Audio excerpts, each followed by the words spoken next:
tell me what the first thing that pops into your head when I say to you about yourself. Okay. I have always been. Somebody who is very kind, generous, and pulls really funny faces. Oh, stop it. You're so healthy and emotionally evolved. Mine is bossy. Okay. I've always been bossy.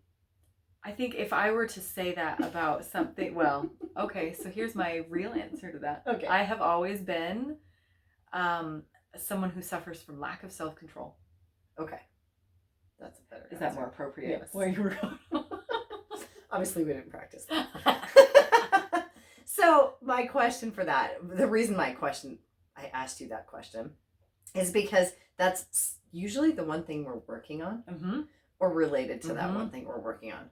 So, like I said, I've been bossy. Bossy also can be translated to control freak, can be control. A lot of other things stem from being a control freak, right?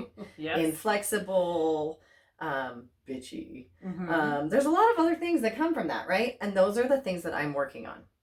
And a lot of times our emotional state and what we have our thought in our head of where we are and who we are creates a literal ball and chain that is hooked to our body, and we are dragging around this I am bossy, I am bossy, I am bossy, I'm a control freak.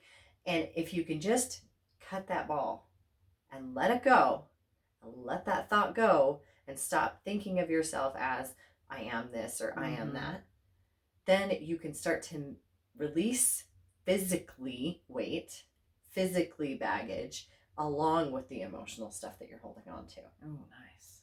It's interesting to see how we don't necessarily know what comes first, the chicken or the egg.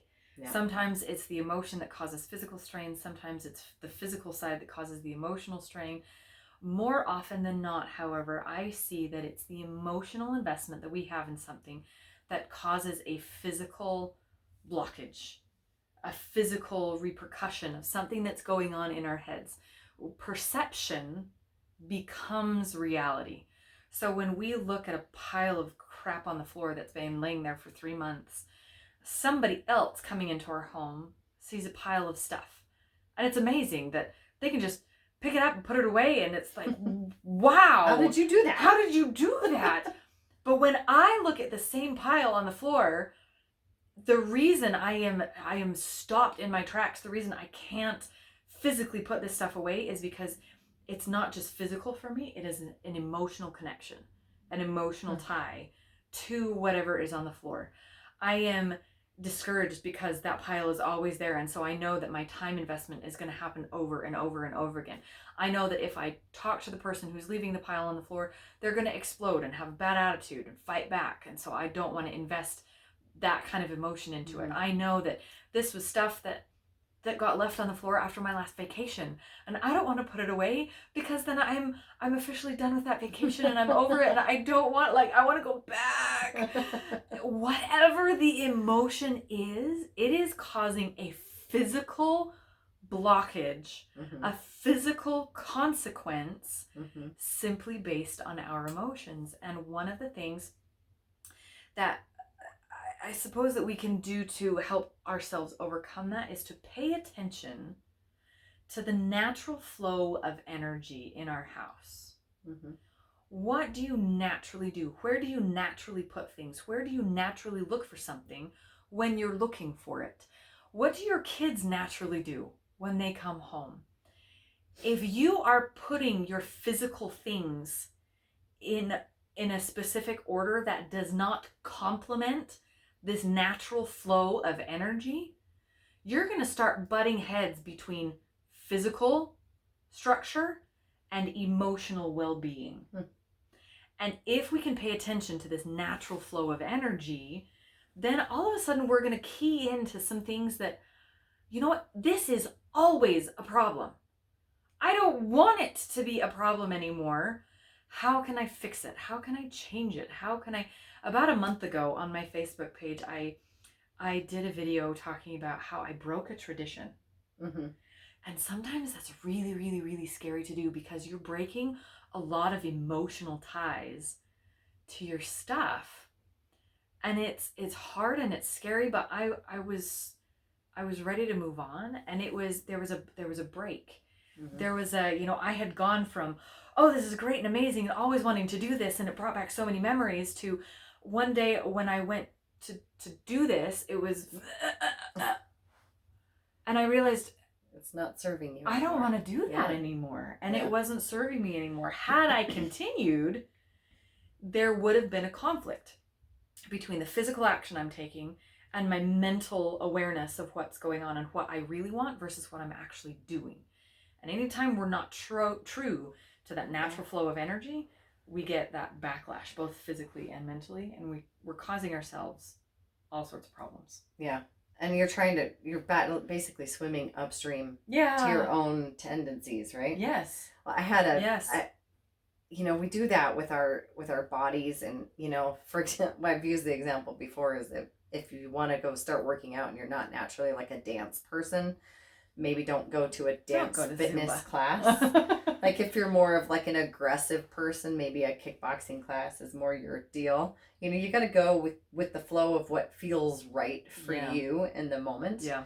And, I talked about, the first thought that pops into your head and letting that go. I had a client recently who, she had it in her head that she was a big girl.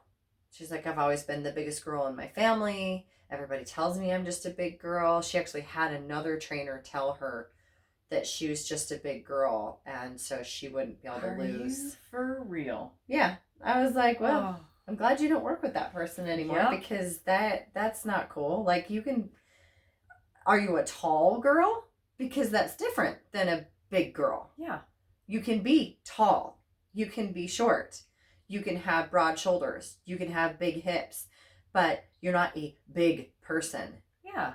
Naturally. Like, some of us build muscle more easily, yes. But she wasn't like a big muscular powerhouse like a Serena Williams. Like, gotcha.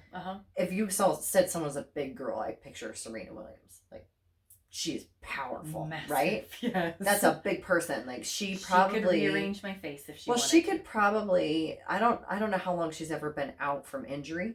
Mm. But I would imagine if she sat out from injury, the atrophy of her muscle would be so insignificant compared to, like, she would still have massive muscles, right? That's just genetically how she is. So, but that isn't how this girl is. Big to her meant fat or overweight. Gotcha. And so she had that in her head, which reinforced the idea that no diet ever works because she's just a big girl. So no diet ever works, and it'll work for a little bit, but it doesn't work forever. Mm-hmm. And so then she would do these diets, and she would lose a few pounds, and then she'd go off the diet and she'd roller coaster back up because she's a bigger girl, right? Mm-hmm. And so in her feelings, she'd start to get almost anxious that she was losing this weight because I'm a bigger girl. It doesn't fit. It doesn't go with my flow, my natural flow. So instead of embracing a new emotional state of I am a strong girl or I am a powerful girl, then you can go, okay, well, maybe I don't need to be shaped like Barbie. Maybe I need to start lifting more weights and be strong. And she would lose the body fat and put on muscle and still could feel comfortable in her energy that she is a big girl, but the definition of big goes from a negative to a positive. Absolutely. Now you are a powerhouse. Now you are like Serena. Yeah. Now you are a big, powerful woman, And so anyway, so she's going on this roller coaster, and really what changed for her was understanding that food is a source of fuel. And so she started to wrap her mind around, okay, I'm not just eating because it's in front of me. What does it do for me? And she started to really understand how she fueled her body and why she fueled her body and what it did for her. And then she no longer was on the diet that never works, because that shifts. She's no longer on a diet. Mm-hmm. She's just fueling her big, powerful, beautiful body.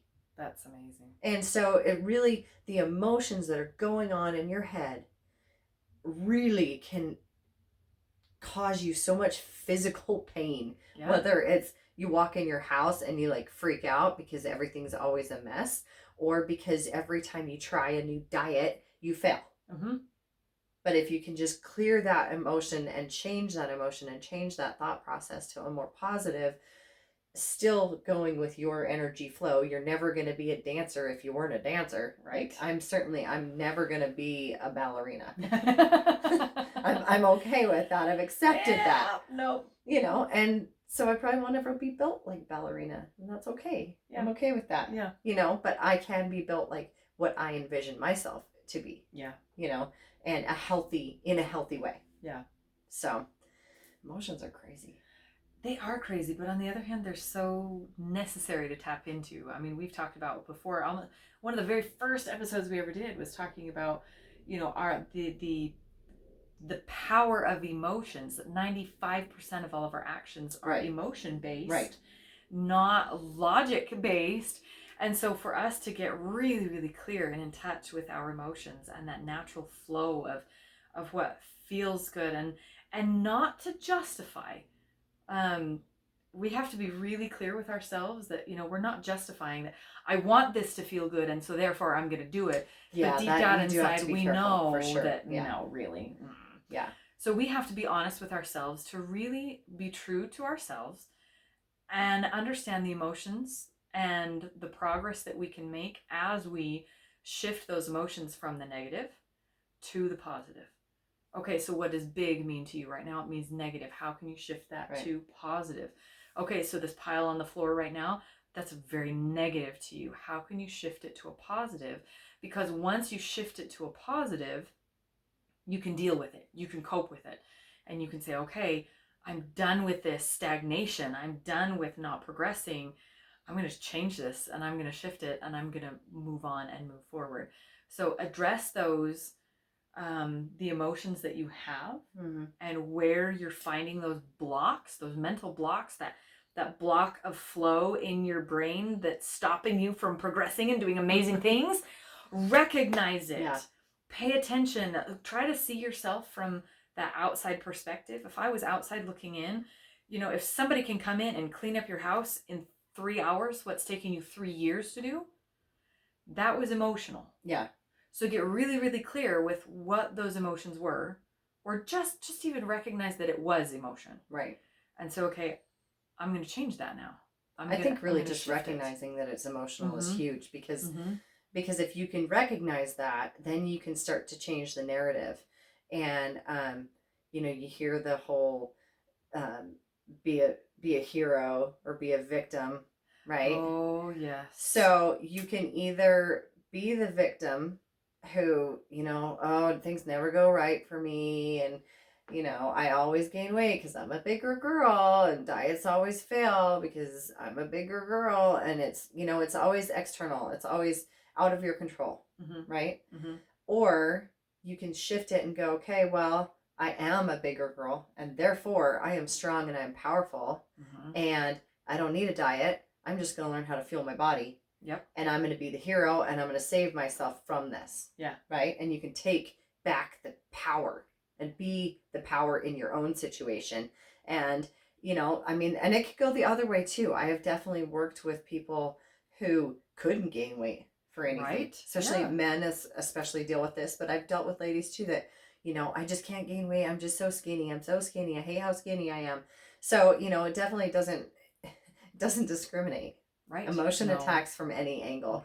But if you say, I'm so skinny, and that's not how you want to be seen and how you want yourself to be. Yeah. So then you say, I'm lean and I'm muscular and I'm whatever. And you start to really focus on, okay, how does a strong hero who embodies this, you know, if you're 6 feet tall and you've never been over 120 pounds. Right. You're probably not going to be a power lifter. Probably not. It's just not really in your genetics. You're not going to bench 350. Sorry. You could try. I mean, you could certainly try. But again, that's going against the flow.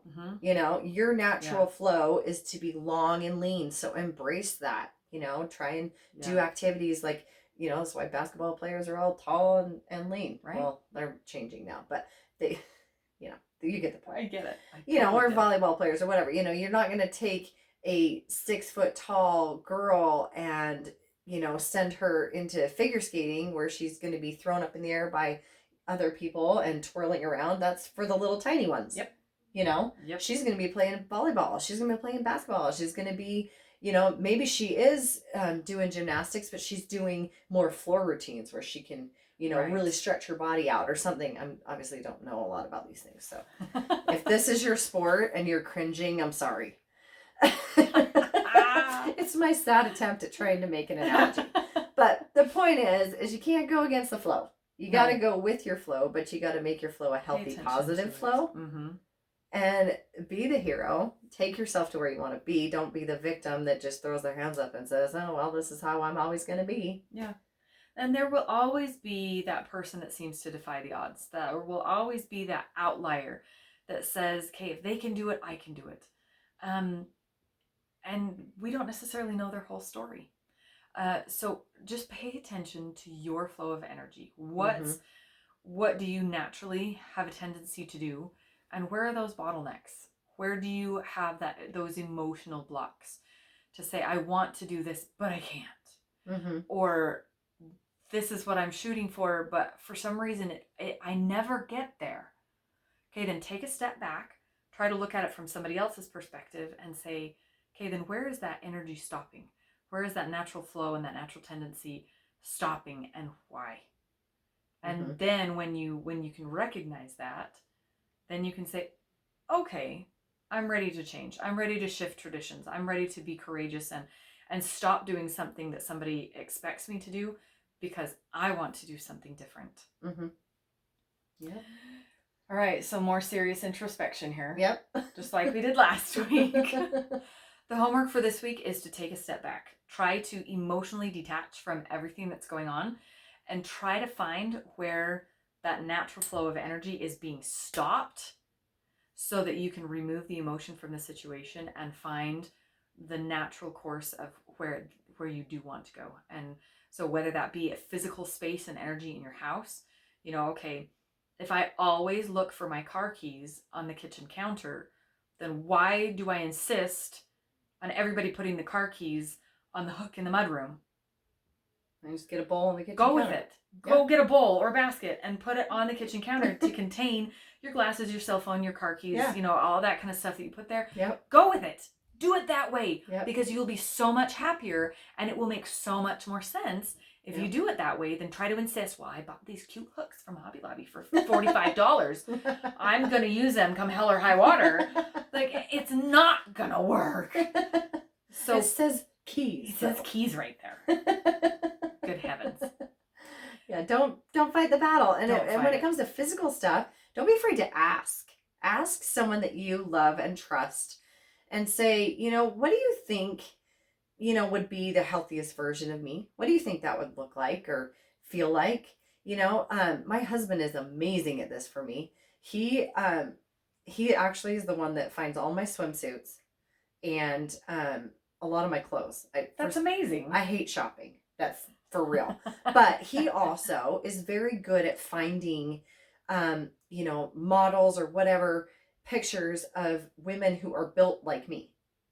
That's and so when he's looking online for clothes for me, he doesn't look at Giselle and her bunchin' munchin' whatever her name is.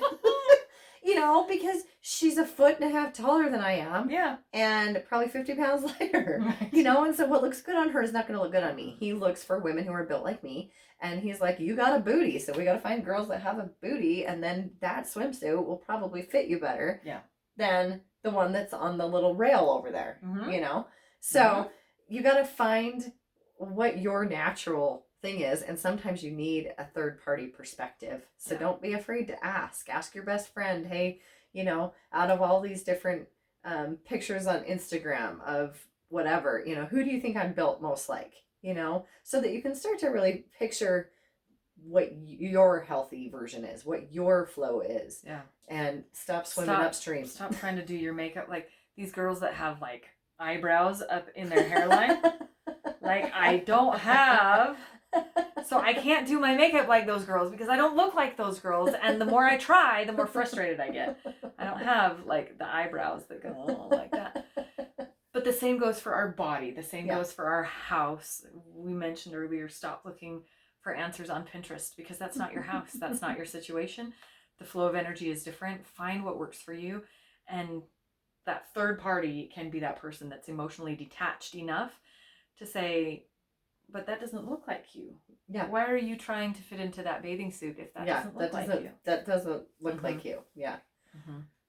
So, okay, big things. You can totally do it. We totally believe in you. You are awesome. You are amazing. You are wonderful.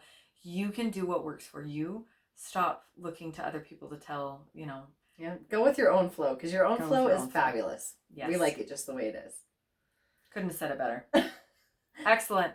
Okay, follow, like, subscribe, and share, and make sure that you connect with us. Let us know what's going on. Let us know what's holding you back. We would love nothing more than to help you break out of these stuck zones and get you progressing and get you to a point where you feel amazing and wonderful and feel like you are in your own and owning it. Love it. Okay. See you next time.